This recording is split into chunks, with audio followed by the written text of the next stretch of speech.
creamylicious, milkalicious ang ating recipe for today.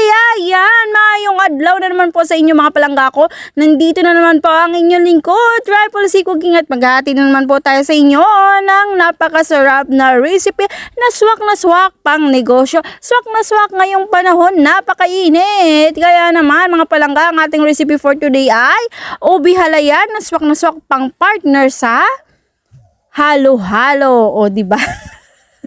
Naudlot. Ayan, napakasarap niya guys i-partner sa halo-halo, di kaya sa malamig na leche plan, o di ba? O kung ayaw nyo naman, tamad naman kayo lagay nyo na lang sa ref at antayin nyo mag 1 hour lumamig at lantakan nyo na, o di ba? Napaka-easy. Kaya naman mga palangga, kung gusto nyo pang mapanood ang recipe nito, i-click nyo na ang aking subscribe and watch nyo ang full video. Ayun. Arat na sa aking full video.